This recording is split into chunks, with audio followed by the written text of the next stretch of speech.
भारत को वर्तमान में जो परिस्थितियां हैं, रसिया बना के रख दिया गया है।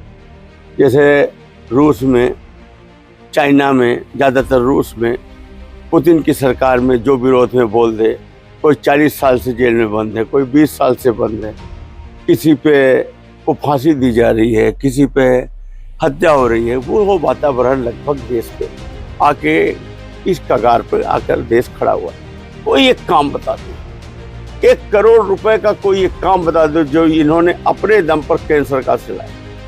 ये वहाँ पर कोई एक ऐसा प्रश्न बता दें, ध्यानाकर्षण बता दें, याचिका बता दें, कुछ भी बता दें जो इन्होंने रीवा की जनता के लिए केंद्र में रखा हुआ इन्होंने बोला। मुझे ऐसा लगता है कि 10 वर्ष से हमारी भूमिका एकदम केंद्र में शून्य है। इनसे बेहतर तो देवराज पटेल थे।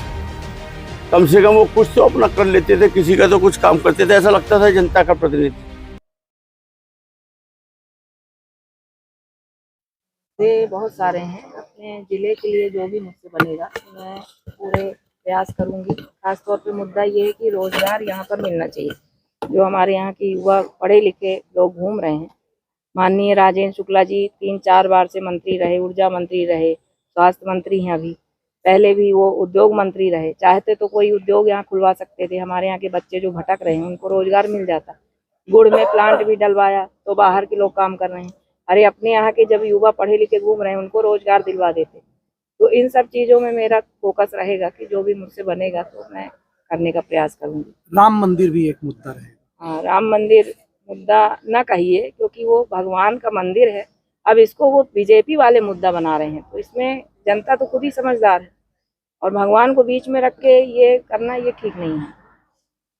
यही है सब भाजपा सरकार की नीति रीति कि बताती कुछ और है, करती कुछ और है। आम जनता के लिए कुछ भी नहीं करती, बड़े लोगों के लिए सब काम करती है। अब आप लोग तो पत्रकार हैं, आप लोगों से क्या कहना, आप लोग तो मीडिया वाले हैं, सब जानते हैं। इससे ज्यादा में भी विकास नहीं हुआ है। जो आम जनता का विकास होता है वो कुछ नहीं हुआ। गरीब वैसे ही परेशान है, कोई पेंशन नहीं मिल रही किसी को, किसी का मतलब जैसे आप घरों में देख लीजिए, प्रधानमंत्री आवास का ही देख लीजिए, किसी का घर नहीं बना है आज तक। पूरी किस्तें आज तक किसी की नहीं मिली। लोग अपनी जेब से लगा के घर बनवा रहे हैं। तो क्या विकास है? आम जनता के लिए तो आप विकास करते हो, गरीबों का। ठीक है, धन्यवाद। हमारी राजराजेश्वरी माता टिकट क्लियर हो चुकी है कांग्रेस पार्टी की। भारत को वर्तमान में जो परिस्थितियां हैं, रसिया बना के रख दिया गया है। जैसे रूस में, चाइना में, ज़्यादातर रूस में पुतिन की सरकार में जो विरोध में बोल दे, कोई 40 साल से जेल में बंद है, कोई 20 साल से बंद है, किसी पे को फांसी दी जा रही है, किसी पे हत्या हो रही है। वो वातावरण लगभग देश पे आके इस कगार पर आकर देश खड़ा हुआ है। मैं तो स्थानीय मुद्दे पर चुनाव लड़ूंगा। 10 वर्ष से रीवा की जनता की कोई भूमिका केंद्र सरकार में नहीं। बातें कर लेना, अब उसी काम पे जब विधानसभा चुनाव होता है तो माननीय मंत्री महोदय उसी को अपना गिना देते हैं, फिर लोकसभा आता है तो उसी को सांसद महोदय अपना गिना देते हैं। मेरे कुछ प्रश्न हैं, मैं पूछना चाहता हूँ कि 10 वर्षों में कोई एक काम बता दें, 1 करोड़ रुपए का कोई एक काम बता दो जो इन्होंने अपने दम पर केंद्र सरकार से लाया। ये वहाँ पर कोई एक ऐसा प्रश्न बता दें, ध्यानाकर्षण बता दें, याचिका बता दें, कुछ भी बता दें जो इन्होंने रीवा की जनता के लिए केंद्र में रखा हुआ इन्होंने बोला। मुझे ऐसा लगता है कि 10 वर्ष से हमारी भूमिका एकदम केंद्र में शून्य है। इनसे बेहतर तो देवराज पटेल थे। कम से कम वो कुछ तो अपना कर लेते थे, किसी का तो कुछ काम करते थे, ऐसा लगता था जनता का प्रतिनिधि।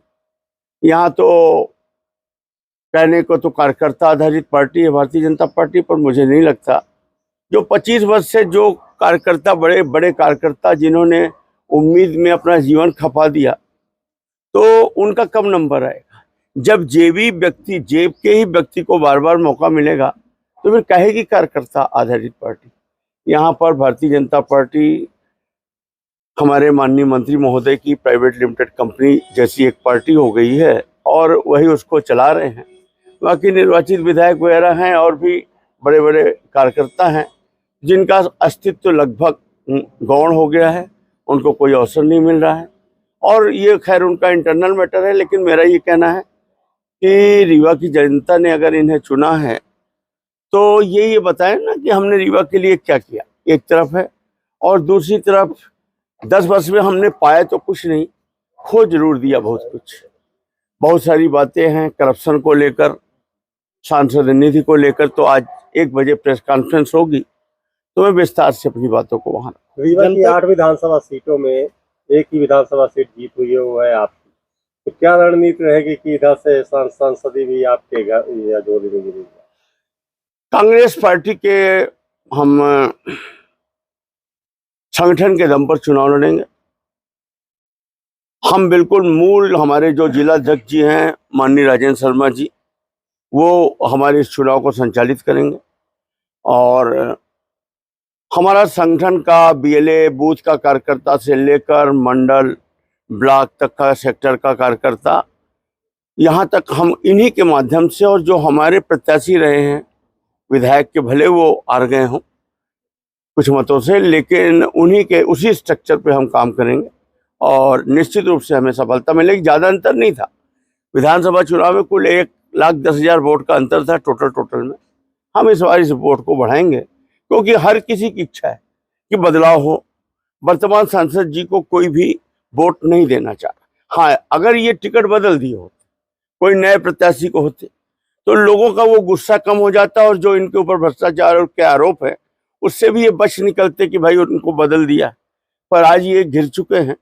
और हाँ, हमारा जो कांग्रेस का संगठन है और हमारे सभी नेता हैं, सब मिलकर हम लोग चुनाव जीत वो जाएंगे। बहुत उत्साहित थे, चुनाव टिकट घोषित होते हुए कुकी मार रहे थे, तो क्या मानते हैं कि उनको भी लगता है कि वो जीतेंगे? कुकी मार रहे थे, अब देखिए, अब ताके रहिएगा, चुनाव के बीच में हुआ न कर दें बस। जनता के बीच में किन मुद्दों को लेकर कांग्रेस जा रही है? जनता के बीच में हम आज 1 बजे जब हम प्रेस कॉन्फ्रेंस करेंगे तो हम वहाँ आपको बताएंगे कि हमारे मुद्दे क्या हैं, हम क्या चाहते हैं। हम वही चीज़ें बताएंगे जो हम कर पाएंगे। हम विपक्ष के, अगर हम निर्वाचित हुए, जनता ने आशीर्वाद दिया, तो हम विपक्ष के सांसद होंगे, तो हम उसी औकात पे बात करेंगे कि हम अपने संघर्षों के दम पर क्या कर पाएंगे, हम उतनी ही बात करेंगे। और वो हम आपके सामने विस्तृत विवरण अपने जिला अध्यक्ष जी के कार्यालय में, कांग्रेस पार्टी कार्यालय में, जब प्रेस कॉन्फ्रेंस होगी उसमें हम आपको। टिकट घोषणा में इतनी लेट लतीफी क्यों कांग्रेस की तरफ से?